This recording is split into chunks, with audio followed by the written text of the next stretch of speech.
Jesucristo el Rey.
Bendito Padre, queremos darte gracias, Señor, por cada uno de los que estamos aquí, Señor, por aquellos que no han venido, Señor, también, gracias. Gracias, Padre, porque a pesar de nuestros quebrantos de salud, a pesar de nuestros problemas, a pesar de muchas situaciones, Señor, estamos aquí, Señor, para alabarte, Señor, para conocer de ti, Señor, para aprender de ti, para que en tus gloriosas promesas, Señor, sobre todo en el Evangelio que tú nos traes, Padre, poder hallar fuerza, fortaleza, Señor, en un mundo muy adverso, Padre eterno. Que tu gracia, Señor, sea con nosotros a través de tu Santo Espíritu, proveyéndonos de toda sabiduría y de todo entendimiento para comprender, Señor, el mensaje de hoy. En el nombre de Jesús, amén. Creo que la humanidad en sí, toda la humanidad, tenemos un anhelo, tenemos un sueño, tenemos planes para vivir, pues la persona o el ser humano, indistintamente creyente o no, antes de llegar a Cristo, tiene un sueño, tiene un anhelo ferviente, el cual lucha con pasión por conseguirlo, y a veces estos sueños, estos planes se ven frustrados y llegamos a preguntarnos, ¿pero por qué? ¿Por qué no pude conseguir esto? ¿Por qué no pude conseguir aquello? Y la verdad es que es todo conforme al tiempo preestablecido por Dios, porque no es en el tiempo que yo quiero, no es en el tiempo que yo deseo, sino más bien es en el tiempo de Dios. Pero eso no desestima que nosotros planifiquemos y predispongamos las cosas, y más que nada roguemos a Dios para que en su voluntad pueda darse esto. Es por eso que el día de hoy a mí me ha tocado hablar sobre Romanos capítulo 1 versos del 8 al 15, el cual lo he titulado Pablo tiene gran pasión por Cristo. Pero ¿por qué Pablo tiene gran pasión por Cristo? Primeramente, veamos ciertos antecedentes de Pablo, lo que era antes y lo que fue después. Pablo, antes de ser Pablo, como bien es conocido de todos y cada uno de nosotros, era Saulo. Este Saulo tenía una gran pasión y un gran anhelo por abolir, por destruir, por acabar con la iglesia de Cristo. Pero cuando pasó a ser Pablo, tenía un gran anhelo, una gran pasión por engrandecer la iglesia de Cristo, por edificar la iglesia de Cristo. Tanto fue así que él no desistió a pesar de todas las situaciones que le tocaba vivir. El apóstol Pablo no solamente se quedaba con el deseo, sino que rogaba a Dios, imploraba.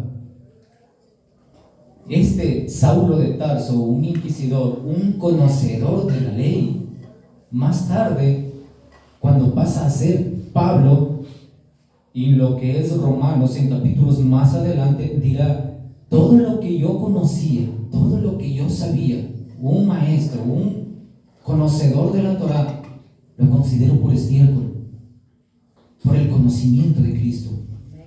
Todo esto es estiércol. Esto no sirve para nada, por el conocimiento de Cristo. Y es por tal motivo que el apóstol Pablo, al ser llamado, apartado, al tener ese encuentro especial con Cristo, viene a tener esa gran pasión, un gran anhelo ferviente por engrandecer el reino, por predicar. No se detenía. Su deseo era seguir y seguir.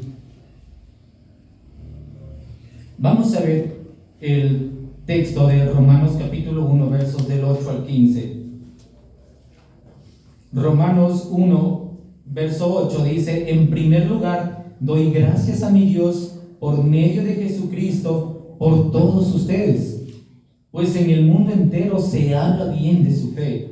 Verso 9: Dios, a quien sirvo de corazón predicando el evangelio de su Hijo, me es testigo de que los recuerdo a ustedes sin cesar. Verso 10: siempre pido en mis oraciones que, si es la voluntad de Dios, por fin se me abra camino para ir a visitarlos. Tengo muchos deseos de verlos para impartirles algún don espiritual que los fortalezca. Verso 12: mejor dicho, para que unos a otros nos animemos con la fe que compartimos. Verso 13: quiero que sepan, hermanos, que aunque hasta ahora no he podido visitarlos, muchas veces me he propuesto hacerlo, para recoger algún fruto entre ustedes, tal como lo he recogido en otras naciones. Verso 14: estoy en deuda con todos, sean griegos o no griegos, sabios o ignorantes. Verso 15: de allí mi gran deseo o mi gran anhelo de predicarles acerca de las buenas noticias también a ustedes que están en Roma. Este pasaje lo he podido dividir en 3 puntos, de los cuales vamos a estudiarlos a continuación. El primer punto es: Pablo agradece a Dios por sus hermanos. Primeramente viene el agradecimiento de Pablo por sus hermanos. En el punto número 2, el deseo ferviente de Pablo, el anhelo, esa pasión que tenía Pablo, versos del 11 al 13. Y el punto número 3, Pablo dice: tengo una deuda, y el propósito que expone el apóstol Pablo, versos 14 y 15. Vamos al punto número 1.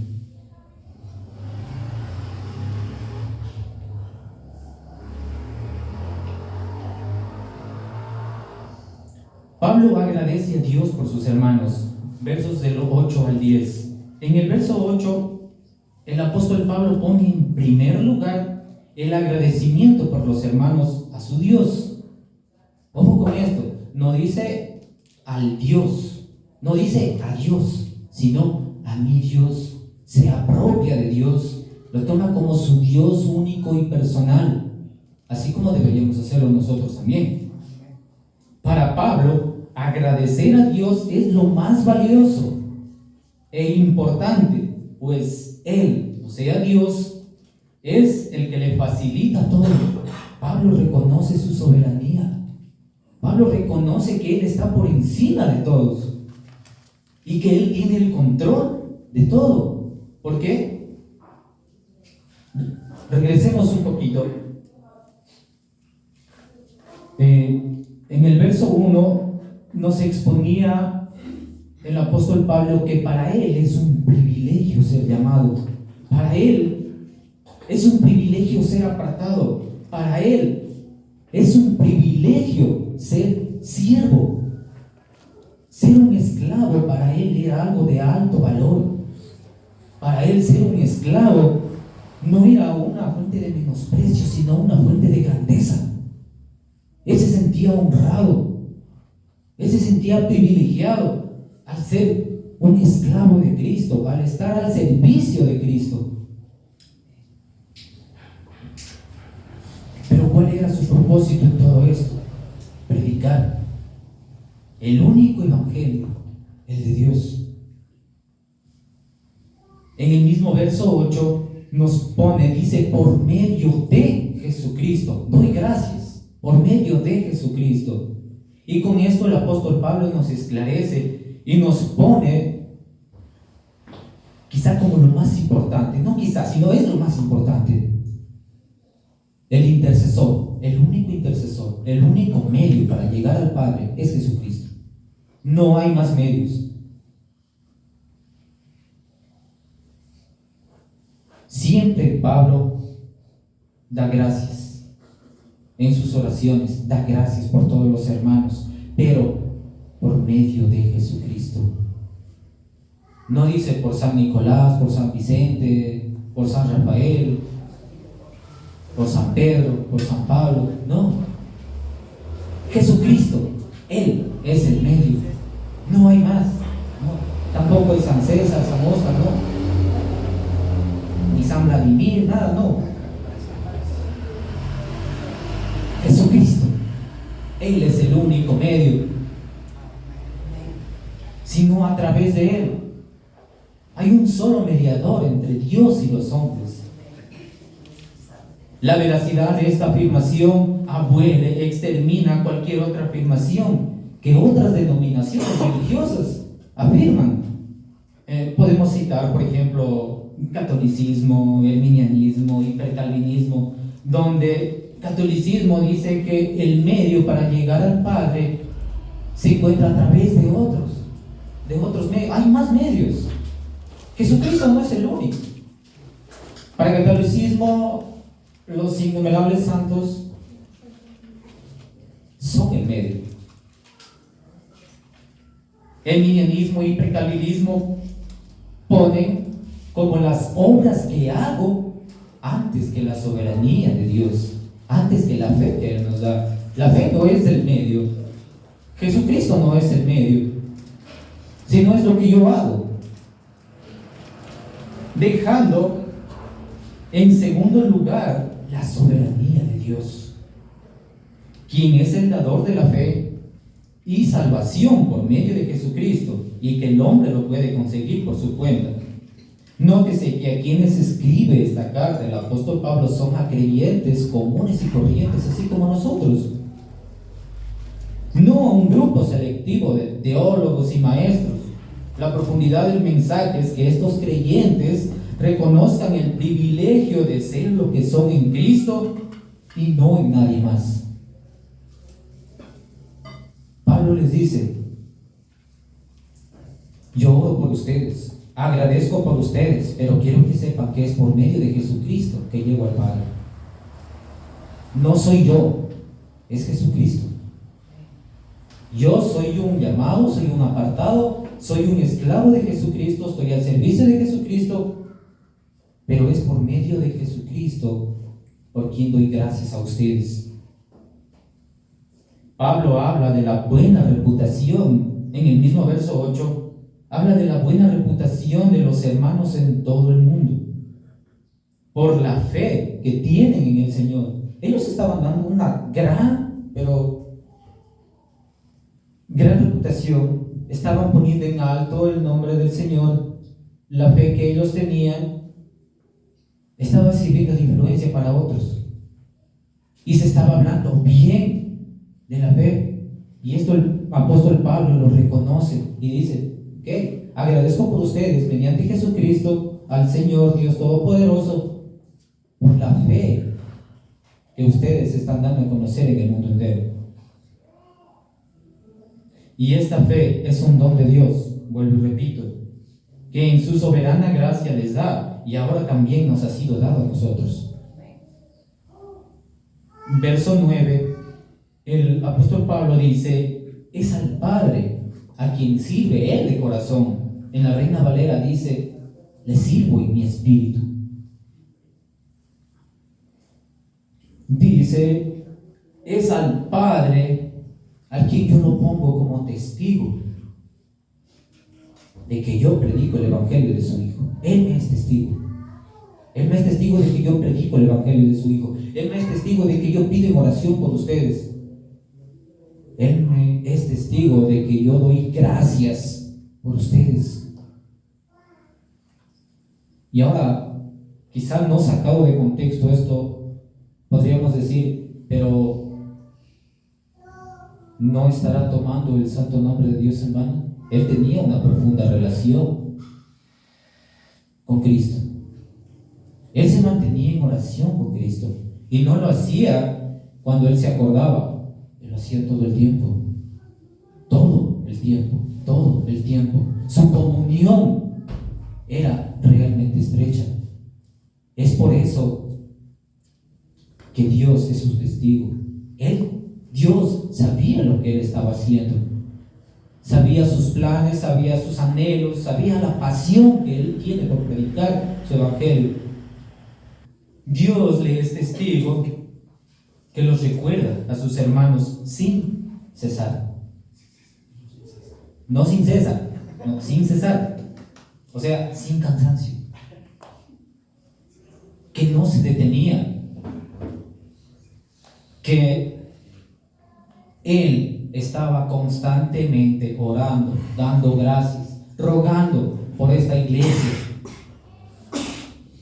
Pablo, a más de poner a Dios como su testigo, no se cansa de seguir implorando, no se cansa de seguir bendiciendo. No importa la situación que él haya estado pasando, porque recordemos que él estaba preso. ¿Y qué preso da gracias a Dios? Alguien que está sufriendo, alguien que está atribulado, alguien que está atormentado. No creo que sería fácil dar gracias en esos momentos. Pero el apóstol Pablo dice, yo doy gracias. Yo no me quejo, yo doy gracias. Doy gracias a Dios. Él me es testigo de que doy gracias, porque se habla bien de su fe. Los recuerda sin cesar, sin cansancio. No deja de estar orando, no deja de estar en comunión con su Dios. Dios es lo primero en su vida. Dios es lo más importante en su vida. ¿Cuántos de nosotros estamos quebrantados de salud y aún así estamos aquí? Eso es poner a Dios por encima de mí. Reconocer su soberanía. Reconocer que Dios es el único y que a pesar de lo que me pueda pasar, así se desbarate el mundo, yo le sigo sirviendo a Dios. En el punto número 2, versos del 11 al 13, y retrocediendo un poquito al verso 10, vamos a ver lo que es el deseo de Pablo. ¿Cuál es ese deseo de Pablo? Ya viene pidiendo en oración, ya viene agradeciendo por sus hermanos, por la fe que profesan y que se está dando a conocer por todo el mundo. Pero el apóstol Pablo dice, yo tengo un gran anhelo, yo tengo un gran deseo. Lo que pide siempre a Dios en oración. Pero ¿qué es lo que siempre está pidiendo a Dios? ¿Cuál es ese deseo? Menciona la voluntad de Dios como la soberana y la facilitadora de lo que está pidiendo. Implica Pablo el despojo total de su voluntad y el absoluto de Dios, sin dejar de lado la responsabilidad suya como apartado, como llamado, designado apóstol y esclavo de Cristo, que es en Dios mismo, para predicar el evangelio a una iglesia que estaba dando fruto, a pesar de estar en medio de una nación que tenía fama de ser el oasis del mal, la madre de la idolatría. ¿Se imaginan esto? Estar en la cueva del lobo y aún así está dando fruto. Un árbol que está en medio de la sequía, pero que aún así da fruto. Pablo desea de todo corazón ir a visitarlos, pero si es la voluntad divina. Ruega a Dios, pone sus planes, Pero si es la voluntad divina, Él irá a visitarlos. Pide que al fin se le abra camino. Eso le ruega a Dios, que al fin se le abra camino. ¿Cuánto tiempo no habrá orado, me pregunto yo, este hombre? Hasta que Dios le conteste. Y créeme que le fue concedido. Claro que Dios le contestó. Pero no fue bajo los términos y tiempos de Pablo, sino bajo los términos y tiempos de Dios. Y ya que si hubiera sido de inmediato que le hubiese contestado Dios a Pablo, quizás no tendríamos esta carta.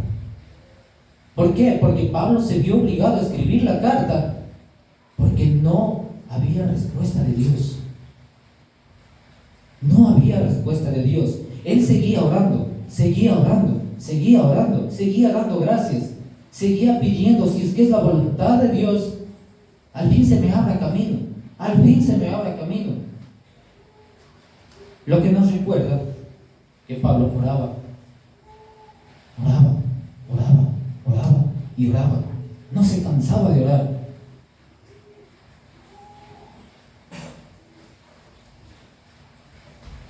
Dios le contestó, pero fue llevado cautivo. Naufragó, picado por por una víbora extremadamente venenosa, dejado por muerto muchas veces. Muchas veces. Eso lo podemos encontrar en el libro de los Hechos, capítulo 28. Aunque no tenía ninguna estrechez, pongamos esto, aunque no tenía ninguna estrechez de amistad con este cuerpo de creyentes de Roma, su deseo, su gran anhelo era compartir la fe. Ese era el más grande.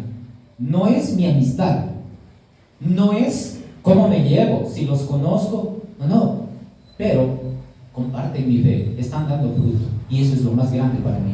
Eso dice Pablo, lo más grande es la fe que compartimos. Aunque no tenía, vuelvo y repito, ninguna estrechez, su vínculo más grande era el de compartir su fe, ir donde ellos. Pero ¿qué era lo que le impedía ir? Pues aún no terminaba su trabajo en esas regiones, como lo manifiesta en el capítulo 15, versos del 18 al 24. Ahí nos, parafraseando, ahí nos explica que su trabajo no había terminado en Jerusalén, ni en todas las regiones de Asia hasta Iliria. Todavía no había terminado su trabajo, y es por eso que él había sido impedido de ir con estos creyentes de Roma. Él había sido impedido, ¿por qué? Porque su trabajo no había sido culminado donde inicialmente tenía que predicar. Inicialmente tenía que dar a conocer el Evangelio de Cristo a todas las naciones donde Cristo no ha sido conocido. Y esto es también lo que nosotros debemos hacer: predicar donde Cristo no ha sido conocido. ¿Qué tal si mi vecino no conoce de Cristo? Más adelante veremos que Pablo no hace una acepción, no pone, ok, les voy a predicar solamente a ellos, pero acá ya no les voy a predicar. Su gran anhelo es visitar la iglesia de Roma, impartir un don espiritual entre los hermanos con el propósito de fortalecerlos. Aclaremos un poquito esto del don espiritual. Especifica que el ir con ellos es para animarse unos a otros, con la fe que profesan, ya que el único que puede impartir dones es Dios. Él no. Pablo era incapaz de darles dones, solamente Dios es capaz de darles dones. Conforme su espíritu, es para compartir el evangelio entre ellos, lo que Dios ya ha hecho en la iglesia y sus gloriosas promesas, su fidelidad y gracia sobreabundante, porque vemos que donde abundó el pecado, sobreabundó la gracia. Y en todo esto, cobrará ánimo. Animarse. Ese es el propósito que también nosotros tenemos acá cuando nos congregamos. Animarnos unos a otros. Tener fortaleza y seguir sin avergonzarse del Evangelio, como lo dice en el verso 16. En una nación que tenía fama de haber cambiado la verdad de Dios por la mentira, en el verso 25. Con su maldad obstruían la verdad de Dios y estaban destinados a la ira y al justo juicio de Dios. Pero el apóstol exclama que no ignoren, que hermanos, no ignoren, no pongan como menos que yo sí he hecho planes, no solo para ir, sino también para recoger algún fruto de salvación, para ver cuántos convertidos ya habían ahí, así como lo había hecho en otras naciones. En otras versiones dirá, con nosotros gentiles, porque recordemos que su ministerio, el ministerio de Pablo, son los gentiles. Su gran anhelo es predicar, no solamente visitarlos, predicarles el Evangelio y en ello animarse. Pero no cualquier Evangelio, sino el Evangelio de Dios.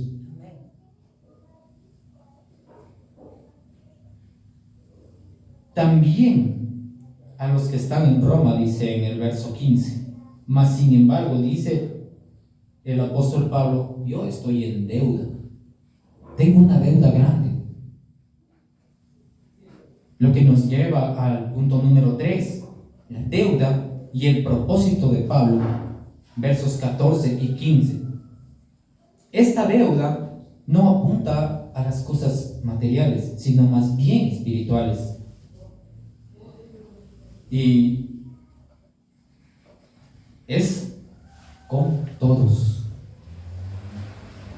Lo que decía anteriormente, la deuda de Pablo es con todos. O sea, con todos. No hay uno más chico, uno más grande, uno más negrito, uno más blanquito. No, es con todos. Dice griegos o no, sabios o ignorantes.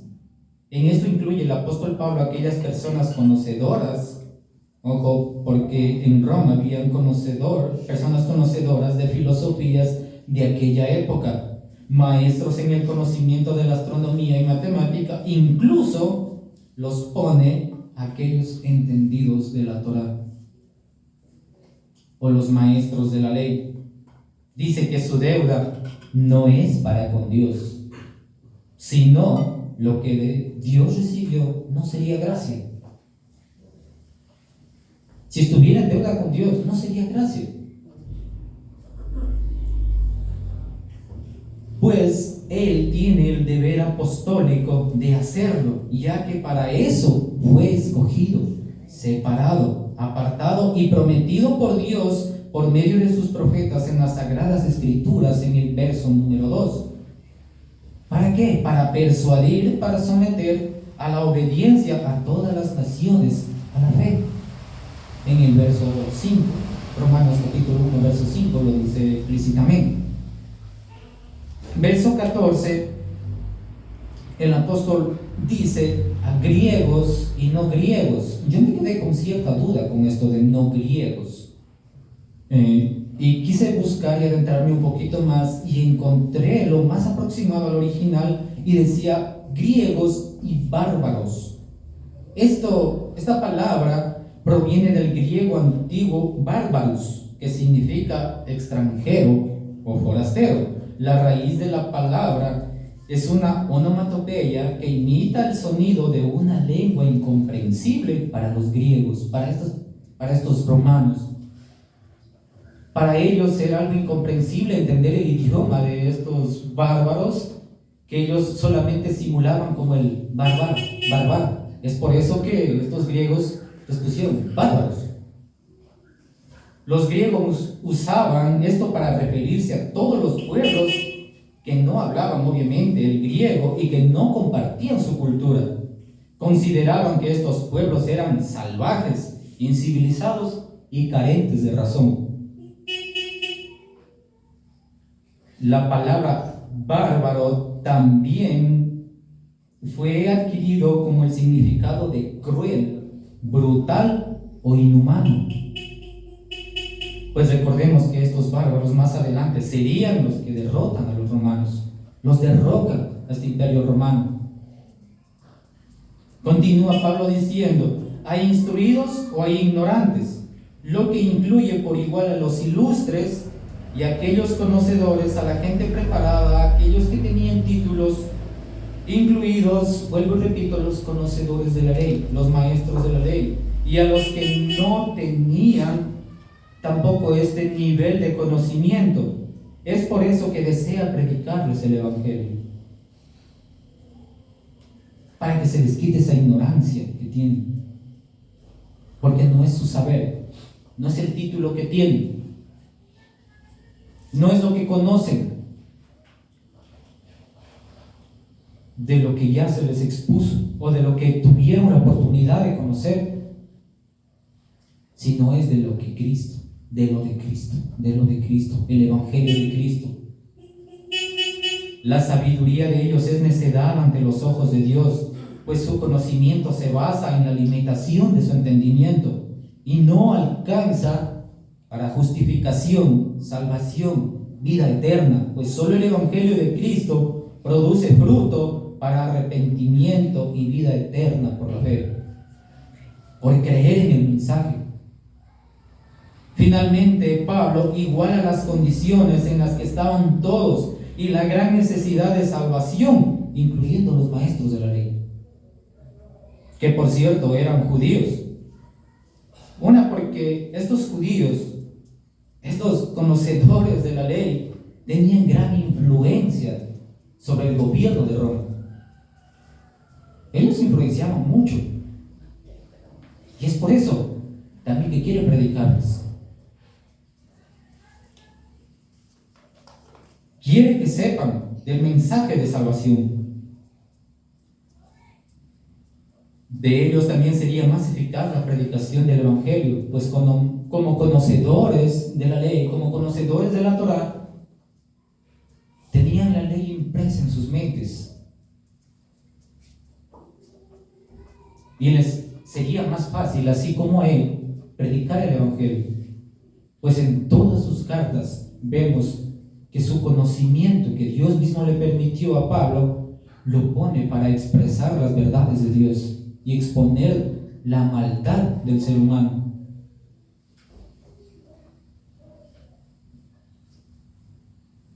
Y dos, porque a través de ellos, a través de estos que no tenían cierto nivel de conocimiento, verían la igualdad de maldad que tiene delante de Dios. No era lo que conocían, no era lo que ellos entendían, sino era la justicia que exigía Dios. Dios no ve justo a nadie por su nivel intelectual, sino solamente a través de Jesucristo. Y aquel que no lo tiene, aquel que no tiene un conocimiento intelectual, también lo ve de igual manera. El medio para llegar al Padre, para alcanzar esta justificación, es Cristo. No hay más.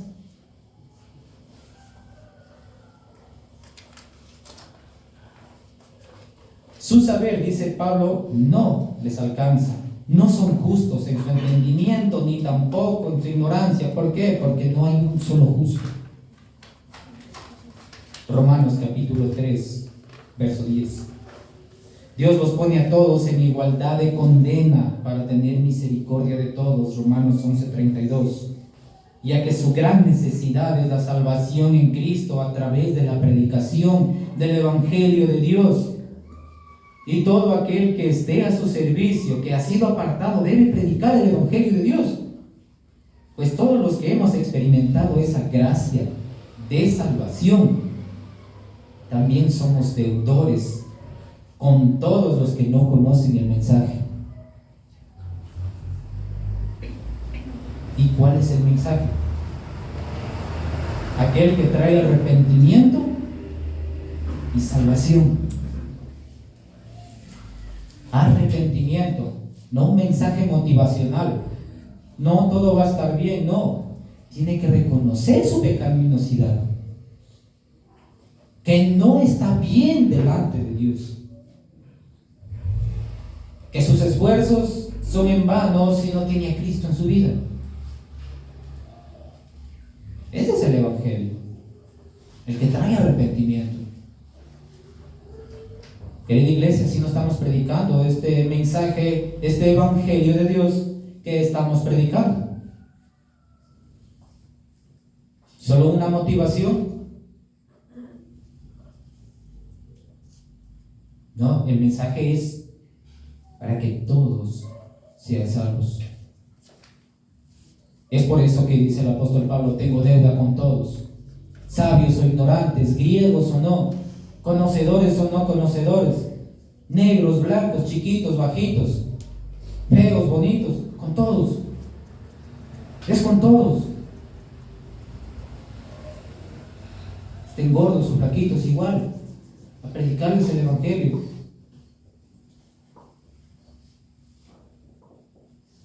Pero, y viene pero, debemos orar siempre, dando gracias, para ir conforme a la voluntad de Dios. Pablo, a pesar de tener esta estrecha comunión con Dios, siempre oraba por sus hermanos, agradeciendo, rogando que se le abra camino. ¿Para qué? Para compartir el Evangelio. Su gran deseo, su gran pasión es Cristo, predicar el Evangelio de Cristo a todas las naciones, a todos los que no conocen. Su sabiduría, lo que ustedes entendieron alguna vez, eso es ignorancia ante los ojos de Dios, es necedad. El Evangelio de Dios es verdad. Eso, y en eso se basa toda la ley y los profetas, dijo nuestro Señor Jesucristo.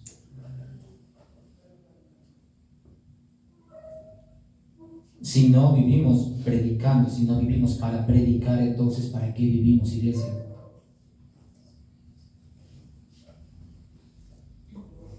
No se asusten, a mí también me jaló las orejas el Señor. Y no estoy enojado con nadie, simplemente hago mi trabajo. Estoy al servicio de Dios. Mi trabajo es servirle a Dios de todo corazón.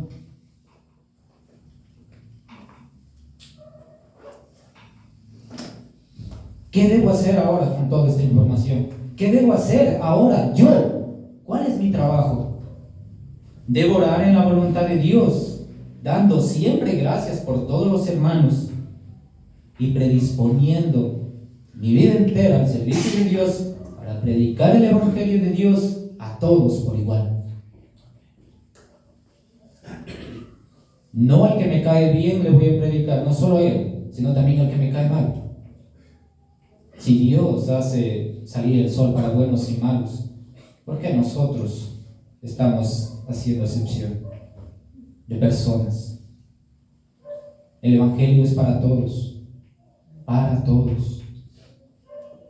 Y entre todos nosotros también debemos animarnos conforme a este Evangelio de Dios. No crean que un pastor, por ser pastor, tiene un nivel espiritual más grande que los demás. También necesita. Un anciano de la iglesia también necesita. También necesita que se le predique el Evangelio. Todos necesitamos, todos tenemos esa gran necesidad del Evangelio.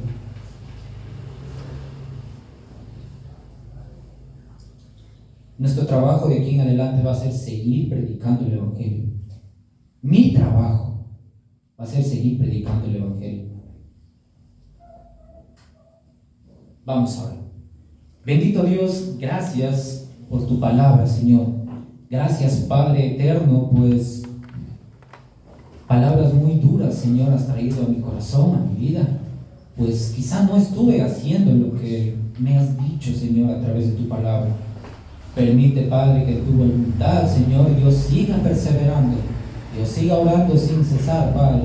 Me sigas dando la fortaleza para predicar tu evangelio, ese evangelio que trae arrepentimiento, salvación y vida eterna. Permite, Padre, que cada uno de nosotros, Señor, tu iglesia, podamos salir de aquí con esa fortaleza, con esas ganas, con esa pasión, Señor, de ir y predicar, Señor, sin importar quién sea, sin importar si es intelectual o no. Padre, que todos por igual conozcan tu palabra y todos nosotros seamos edificados en ella, Señor. En el nombre de Jesús.